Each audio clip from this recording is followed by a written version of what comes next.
Assalamualaikum warahmatullahi wabarakatuh. Halo pemirsa Cukup Pedes, senang sekali saya Ella Sulistiana bisa menjumpai pemirsa lagi. Kali ini di episode yang berbeda juga, tentunya tamunya juga pasti berganti-ganti ya setiap episodenya. Dan insya Allah bisa memberikan informasi serta edukasi yang bisa kita simak bareng. Oh iya ya, lupa. Cukup Pedes ini juga tayang di Palpres Official tiap Senin dan Kamis. Jadi pantengin terus channel kita di Palpres Official.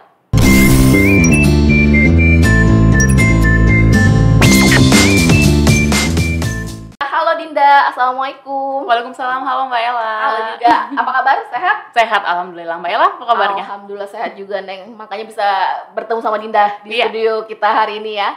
Dinda udah siap nih memberikan cerita ke pemirsa Cukup Pedes? Oh, siap banget dong. Oke deh pemirsa Cukup Pedes, tanpa menunggu lama lagi kita langsung ngobrol dengan Dinda ya. Oke nih Dinda, nih kalau dari catatan di yang ada di HP ku nih ya, kayaknya penuh banget nih, panjang nih prestasi yang diraih oleh seorang Dinda ya. Nih yang paling menarik nih jadi MC for opening dan closing Asian Games 2018 kemarin ya. Iya, betul Mbak. Wah, kasih applause dulu dong.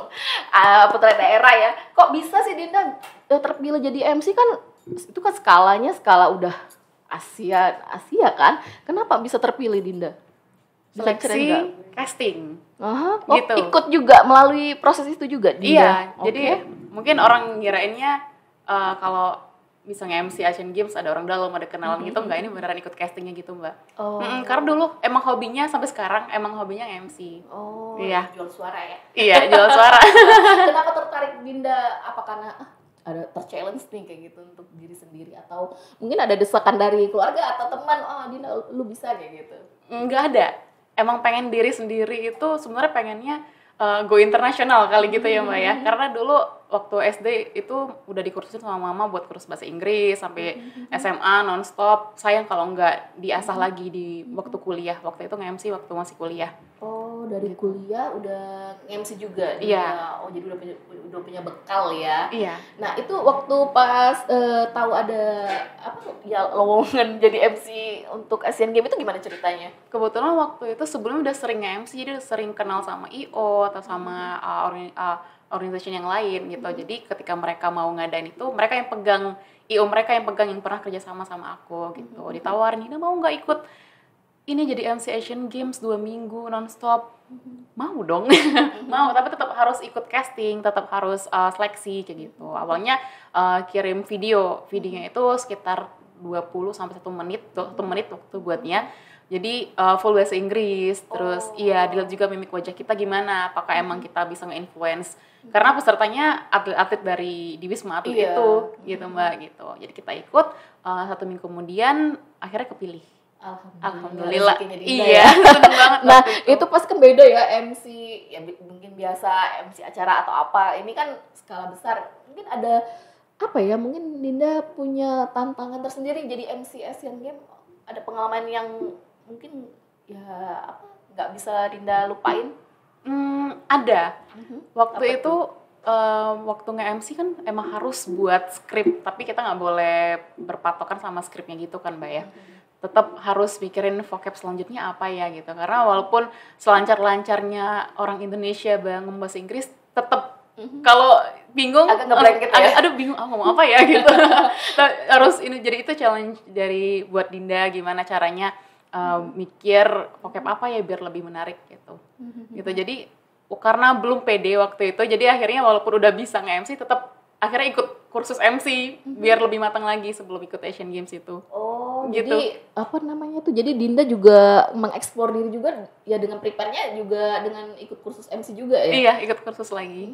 Gitu. Nah itu cara, mungkin ada kan pasti pernah grogi lah, nggak mungkin kan kita tampil perfect ya. Iya. Ada lah ya, tapi untuk menyiasati itunya gimana Dinda? Pada awalnya waktu nge-MC itu sering gagu atau gitu. Karena keseringan gitu di komen sama mama juga, mama sering ngeliatin kan. Adik kok sering gitu kalau lagi nge-MC. Iya, dia bingung mau ngomong apa selanjutnya. Gitu. Tapi setelah ikut kursus yang cukup ekspres 1 minggu, itu diajarin kalau misalnya emang lupa kita selingin aja dengan ketawa kecil gitu, jadi sambil mikir selanjutnya mau ngomong apa gitu. Jadi seorang MC itu nggak mudah ya ternyata Dinda ya. Iya, Mbak Ella juga gimana jadi MC? Nggak mudah ya? Iya, kayaknya juga harus bener-bener kayak Dinda kayak gitu. Oh, apa nih? Jadi biar nggak ngeblank kan, apa sih yang mau kita omongin berikutnya ya kan Dinda ya. Nah itu selain itu Dinda punya modal apa sih juga biar jadi MC yang baik? Modal yang harus kita punya. Modal sebenarnya penampilan ya Mbak Ella, karena ternyata penampilan tuh penting banget gitu. Kalau penampilan keserabutan kita nggak bakal dilirik sama IO atau sama WO gitu. Jadi penampilan itu penting. Sebenarnya penampilan itu nomor 1, tapi yang paling penting lagi adalah skill kita buat nge-MC. Kita ya. Iya. Skill kita tuh mungkin lebih detail, apa artikulasi atau mungkin vocab kita harus banyak atau seperti apa sih Din? Artikulasi, vocabulary kita juga harus banyak. Terus juga eye contact kita, body language kita, gimana cara kita nge-influence peserta biar mereka tertarik, mereka ikut merasakan atmosfer yang kita kasih ke mereka. Gitu, itu yang penting sih. Itu yang penting. Nah, kalau selama jadi MC, Dinda mungkin ada pengalaman yang mungkin jadi MC di event apa yang tertantang, mungkin aduh susah banget nih ngajak audiensnya untuk ikut suasana, ada nggak? Ada. Sebenarnya waktu itu pernah nge-MC di pasar di Sekayu. Oh, nah ngapain tuh kok nge-MC di pasar? Iya. Kebetulan waktu itu lagi ada tour dari merek motor, turnya itu ke pasar-pasar. Kayak gitu. Waktu itu kebetulan kaget banget, aduh nggak bisa di pasar, terus ada bintang tamunya biduan gitu, gimana caranya sih kita bisa membaur sama orang-orang di pasar gitu, itu belum pernah, itu challenging banget, sampai pulang-pulang itu tangan belang semua terkelupas, tapi seru banget. Karena outdoor ya, iya. Beda kan kalau ketika di indoor ya. Itu sih. Nah kalau selanjutnya mungkin Dinda sudah pernah jadi MC apa aja sih, acara resmi atau lebih ke yang casual acaranya? Semuanya. Tapi kemarin waktu itu pernah nge-MC di embassy juga. Waktu itu ada acara 70th anniversary diplomasi antara Indonesia dan juga dengan Philippines. Gitu. Jadi nge-MC waktu itu di Philippines, tamu undangannya menteri dari Philippines, terus Presiden Duterte juga datang. Gitu, banyak tamu-tamu penting. Iya. Ya kalau baca dari CV-nya Dinda ini pernah di 1 tahun di kedutaan Indonesia di Filipina ya? Iya. Betul. Boleh diceritain nggak itu ngapain aja tuh Dinda? Udah jadi MC, terus kerja di kedutaan besar juga kan impian termasuk aku ya. Gimana, boleh ceritain nggak Din? Iya, waktu itu emang anaknya pengen banget keluar negeri, kemanapun itu nggak apa-apa, ke Asia atau mau Eropa gitu, yang penting keluar negeri, pengen banget gitu sampai kerja di luar negeri.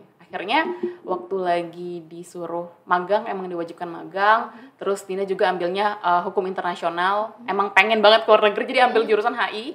Terus akhirnya kita apply sama teman-teman, apply di embassy mana aja, sempat di Thailand, sempat di Hong Kong, sempat di Philippines, pokoknya banyak banget, mungkin ada sekitar 10 embassy yang kita apply, tapi yang dipanggil duluan itu di Filipina. Di Filipina. Itu job desk-nya ngapain seorang Dinda di sana? Waktu itu kerjanya di atas perdagangan, jadi emang ngurusin kerjasama internasional, ekspor impor, kontrak internasional. Terus kalau misalnya kita cari klien juga nih, perusahaan, kita cari klien yang perusahaan di Filipina yang mana yang mau ngekspor barang-barang dari Indonesia. Gitu, tetap pitchingnya dari kita juga. Gitu. Itu kan jauh ya, mungkin kalau MC mungkin hobi ya jadi. Iya. Atau jadi pekerjaan utama Din. Jadi sebenarnya emang pengennya kantoran aja karena lebih sustain kali ya Mbak ya, lebih pasti aja. Kalau MC hobi tapi menghasilkan. Kenapa enggak ya? Iya, jadi bisa jalan dua-duanya, kenapa enggak? Benar-benar. Nah waktu itu di kedutaan tahun berapa itu Din? Udah masih waktu zaman mahasiswa atau? Waktu magang itu masih jadi mahasiswa. Terus kalau waktu kerjanya itu udah beneran lulus langsung berangkat ke sana. Oh, langsung ke sana ya. Apa pengalaman menarik kerja di kedutaan besar Indonesia di Filipina? Menariknya apa ya? Orangnya profesional semua. Okay. Terus pintar-pintar, emang yang wah keren gitu. Terus ketemu orang-orang banyak, kita juga belajar culture dari mereka gimana kan biar bisa deal sama mereka gimana caranya gitu. Itu ini juga sempat ngobrol-ngobrol sih sama orang Filipina, karena di embassy nggak semuanya orang Indonesia. Ada orang Filipina juga. Oh, ada juga ya, 40%. ya. Jadi sempat ngobrol-ngobrol culture mereka gimana sih kalau diajak kerja sama. Gitu. Itu seru. sampai berapa lama Dinda di sana? Sampai 2016 Oh baru ya berarti. Iya, baru. Kenapa nggak diterusin? Jadi di waktu sana? jadi waktu itu ceritanya lumayan panjang. Jadi ceritanya Dina mau balik ke Indonesia karena kakak mau lamaran di Jogja. Ada cerita pribadi. Ada cerita pribadi. Terus jadi pulang. Pulang, terus ternyata lagi COVID, Iya, pas pas banget. Jadi di 2020 lockdown. ya. Semua negara di lockdown. Akhirnya Dina 1 bulan di Indo nggak bisa ngapa-ngapain. Kerja pun kita belum terbiasa kerja work from home gitu kan, Mbak ya. Iya. Jadi emang kita lagi stop gitu kerjanya. Gitu kita lagi stop, terus lama-lama nggak efektif. Padahal pengen banget balik ke sana lagi gitu. Temen Dina pun balik juga ke Indo. Karena di sana juga nggak kerja. Lagi lockdown banget, parah banget. Iya, waktu itu kan pas waktu baru-barunya COVID ya. Jadi masih belum ya, kalau sekarang kan sudah new normal ya Iya. katanya kan. Oke. Nah, ini seorang Dinda nih udah pengalamannya juga cukup banyak, kayak terbang juga banyak. Seterusnya Dinda mau ngapain lagi sih? Seterusnya mau tetap MC Kedepannya? sampingan. Sama Sama kerja. ya. Sama kerja kantoran gitu. Walaupun orang tua nggak ngerti kerjaan Dinda ini apa. Lah emang kerjanya Dinda apa sih? Iya, sekarang kerjanya di perusahaan startup yang baru banget. Jadi emang baru-baru nge-build gitu. Ini challenging banget. Semua sistem atau draft ngapain aja day to day itu dari Dinda dan tim gitu. Jadi kerjanya sekarang di community partnership di Tip Network Indonesia. Itu perusahaan karya anak bangsa Indonesia tapi servernya di Singapura. Jadi di sana itu platform untuk buat live webinar atau live sesi gitu. Semuanya bisa kita adain. Jadi kayak mungkin sama kayak platform sebelah, tapi lebih menariknya di Tip bisa ada fitur tipnya. Jadi bisa kasih tip buat kreator yang ngadain live webinar. Gitu. Seperti itu, ada fitur yang seperti itu ya. Iya. Jadi lebih menarik ya. Nah, seterusnya mungkin Dinda mungkin punya ambisi apa yang pengen dikejar nih? Usia masih muda kan, masih 20, belum mau nikah kan? Belum. Mungkin masih mau mencari mengekspor diri ya Iya, kan? iya. Ini Dinda mau ngapain? Apa mungkin mau terjun ke dunia sinetron ya kan? Dari secara penampilan kan mungkin Dinda udah punya modal nih. Atau mau jadi news anchor ya kan? Iya, jadi semuanya udah dicobain sih Mbak. Kemarin kemarin beberapa bulan lalu juga sempat syuting bareng Syifa Haju. Oh, udah pernah. Iya, udah pernah. Apa sinetron atau film? Layar lebar. Oh, layar Iya. lebar. Oh, apa film apa itu? Judulnya apa? Judulnya Bismillah Kunikahi Suamimu, tapi belum tayang. Oh, belum tayang. Belum tayang. Oh, baik. Itu jadi apa Dinda di situ perannya? Jadi temannya Syifa Haju gitu. Kok Jadi bisa nyemplung ke situ, Dinda? casting. Oh, nah, kok bisa ini? Tahu kan apa mungkin karena jadi MC tadi ya. Jadi relasinya jadi agak luas, jadi banyak yang nawarin atau gimana? Awalnya karena Dina sempat gabung Putri Indonesia sampai sekarang masih, terus gabung ke manajemennya Mustika Ratu. Oh, Gitu. Jadi oke. kalau ada casting atau ada kalau ada syuting itu dipanggil. Oh. Kalau emang capable dan cocok buat perannya. Iya. Kenapa juga nih mau ikut-ikutan yang kayak gini nih? Karena Beauty pageant. beauty pageant 2018 sempat ikut beauty pageant juga. Bujang Gadis Palembang. Nggak capek ya ikutan? Seru. Kenapa nah? Ada desakan dari orang tua atau memang karena pengen diri sendiri? Pengen. Emang Kenapa sih? Apa sih yang dirasain? Kenapa sih harus ikutan ajang-ajang kayak gitu? pengen buktikan kalau value diri kita ini tinggi loh, gitu. Jadi kalau misalnya orang kerja kantoran, ya orang taunya kita kerja kantoran aja, tapi nggak tahu value kita seberapa tingginya, gitu, seberapa mampu kita buat show off ke orang-orang banyak, gitu. Makanya pengen ikut beauty pageant. Oh gitu. Gitu. Jadi karena diri sendiri ya, bukan karena orang lain ya. Iya, tapi orang tua pun ngedukung, tapi nggak maksain buat ngedorong ikut gitu, enggak. Tapi ngedukung ketika anaknya udah ikut. Gitu. Iya, harus dong support. Iya. Tuh kalau mau ikutan kayak beauty pageant kayak gitu kita harus persiapan apa sih? Mungkin pemirsa cukup panas mungkin ya yang di rumah sana mungkin aduh aku pengen juga dong beauty pageant, mungkin dari penjelasan dari Dinda mungkin bisa menjawab rasa penasaran pemirsa cukup panas. Mungkin bisa diceritain Dinda? Boleh. Beauty pageant itu fokus sama 3B, itu beauty, brain, behavior.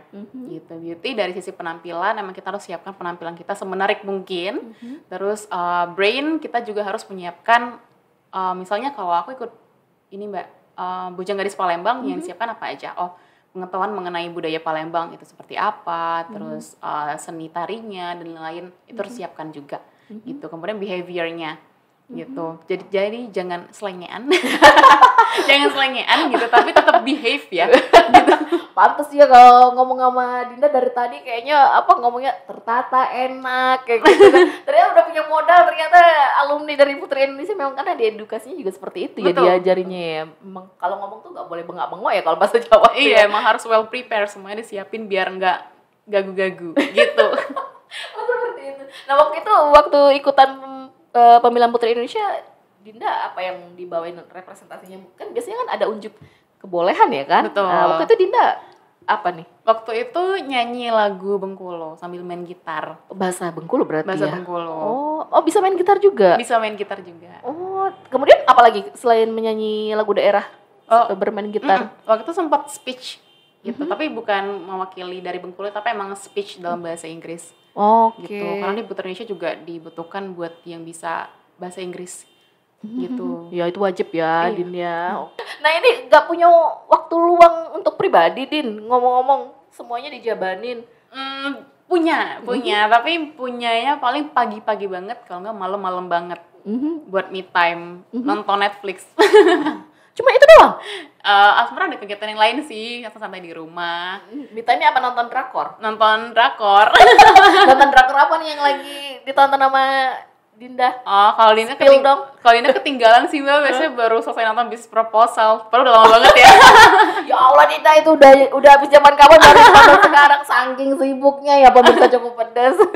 Aduh, ini seru banget nih ngobrol sama Dinda nih, kayaknya nggak habis-habis ya materi dari ngomongin Putri Indonesia, MC sampai urusan kedutaan ya. Ini mungkin Dinda, sebelum kita menutup obrolan kita di episode kali ini, mungkin Dinda punya pesan-pesan buat pemirsa Cukup Pedas di sana, mungkin dari mungkin yang mau jadi MC atau mungkin yang mau sekualitas seorang Dinda, mungkin boleh di-share tipsnya, pesan-pesannya. Pesannya kalau dari Dinda sih, explore lah diri sedini mungkin ya Mbak ya, karena emang itu penting banget. Emang dari zaman dulu udah sering dikursusin sama mama buat kursus ini itu, jadi biarin anaknya buat, sebenarnya anaknya minatnya di mana sih gitu. Itu sebenarnya penting banget buat explore diri sendiri. Terus kalau udah dapat satu fokus itu ditekunin gitu, jadi boleh coba semuanya tapi ada yang tekun satu gitu. Itu penting banget biar bisa jadi karir kita juga ke depannya, siapa tahu kan ntar ke depannya teman-teman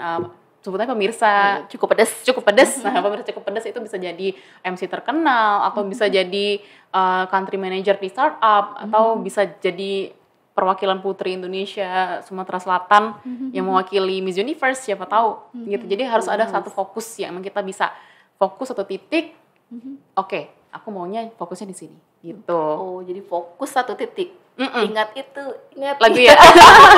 jadi lagu Asian Games ya. Lagu Asian Games. Jadi tiap hari terngiang-ngiang karena Dinda jadi MC-nya ya. Betul.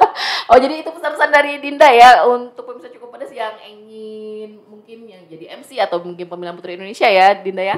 Oke, Din, terima kasih loh atas saran-sarannya dan tipsnya untuk pemirsa Cukup Pedas. Terima kasih sekali lagi Dinda udah hadir di studio kami ya. Terima kasih sekali lagi. Terima Dinda. kasih banyak Mbak Ella dan pemirsa Cukup Pedas. Oke deh pemirsa Cukup Pedas, dengan pesan-pesan dari Dinda tadi berakhir juga Cukup Pedas di episode kali ini. Ingat, jangan lupa bahagia, tetap sehat. Assalamualaikum warahmatullahi wabarakatuh.